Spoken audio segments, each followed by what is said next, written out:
Ang ating bayani daw po, mga kababayan, nandiyan na din si Aviator, si Lonely TV, si Rowena Buduan, at si I Am Batman. Oh, ito na daw po ang ating senador, Jonas Benavides. Magsasalita na daw po. Boss Tobats, game, banat, sumbong ka na sa mamamayang Pilipino. Oh. Arestuhin ako.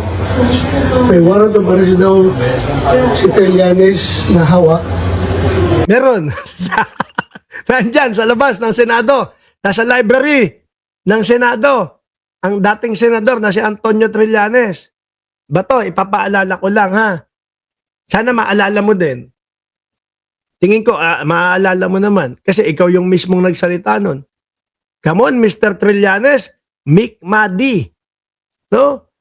Kung gusto mo, sumama ka sa pag-aresto at ikaw ang magpusas sa akin. Yun po yung mga sinabi ni Bato de la Rosa. Kaya po ang dating senador na si Antonio Trillanes IV, mga kababayan, pinagbigyan po ang personal na hiling ni Bato de la Rosa. O bakit ngayon? Parang gusto mo umalis si Trillanes dun. Galing sa'yo. Di ba mga senador? Di ba mga Judas na senador? 13 Judas? Oh. Di ba? Naalala nyo, sinabi ni Bato de la Rosa, gusto niya, o kung gusto ni Trillanes, sumama pa siya doon sa mag-aresto at siya ang magposa sa akin. O bakit nag-iiyakan yung mga DDS? Ang sinasabi ng mga DDS, bakit gano'n si Trillanes na pala ang ano? Mismong si Bato ang nagsabi. Mismong si Bato ang humiling. O, pinagbibigyan lang. Parang ang kupal-kupal nyo naman mga DDS. Kung isisisi nyo yung pagpunta ni Trillanes doon. Samantalang, etong si Bato de la Rosa, ang humiling nun. Di ba? Para naman pangtangahan yung mga galawan ninyo. Oh. Hindi naman siya isisi, hindi siya isitisi, o siya may hawak. Kaso nga, ni-request mo. Ni-request mo. Sabi mo, come on, Mr. Trillanes, Mick Madi. Kung gusto mo, sumama ka sa pag-aresto, ikaw ang magpusa sa akin. Oh. Ayaw niya pakita sa tao dahil somewhat spurious yung kanyang warrant of arrest. Wala klase. Kaso ayun, pinalabas na natin kanina ho, mga kababayan. Between 20 minutes to 30 minutes, pinalabas natin yung mismong ICC na ipinapaliwanag yung kanyang warrant of arrest ay secret simula pa noong Nobyembre 2025. Hindi klaro. Hindi klaro yung kanyang warrant. Naklaro na. kaya siyempre yan, kumontak na din ho yan sa Interpol, mga Boss Chief Amo Sir. At ang Interpol, mga kababayan, ang PNP po, mga Boss Chief Amo Sir.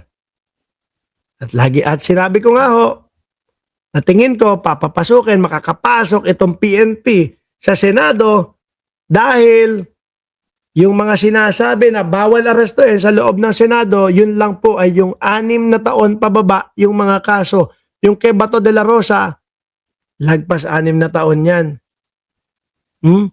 Lagpas 6 na taon, mga kababayan, baka garapon na din.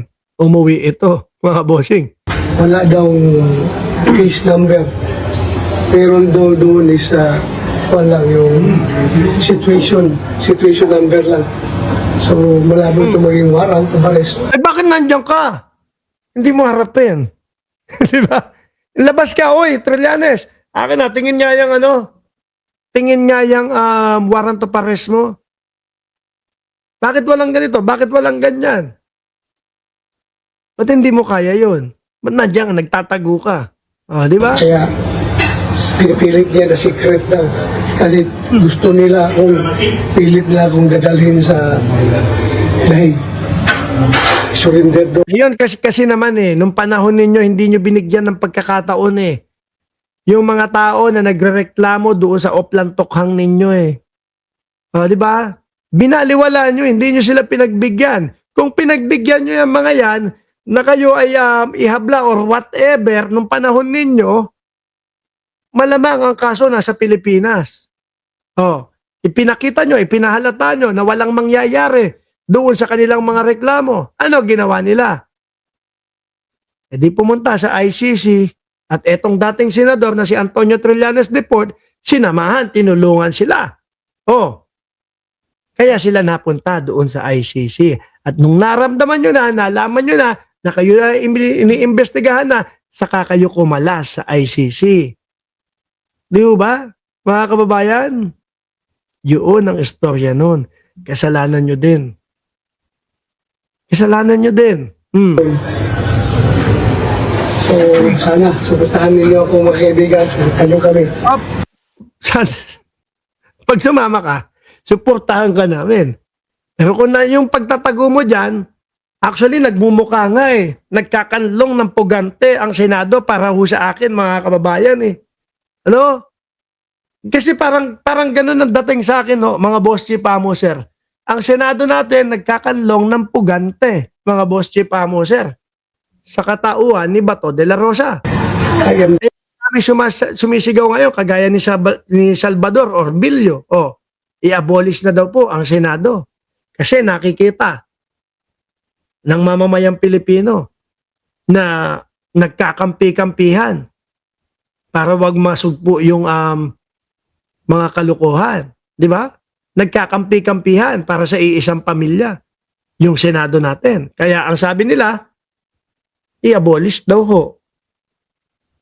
Hindi ako nagtatawag o na lumabas ang mga tao. Ha? Pero may narinig ho ako, mga boss chief mo, sir, na kapag ka ang ginawa nila dun sa impeachment, idinribol, mga kababayan, kagaya nung ginawa ni Chis Escudero nung nakaraang taon, mukha pong lalabas ang mamamayang Pilipino.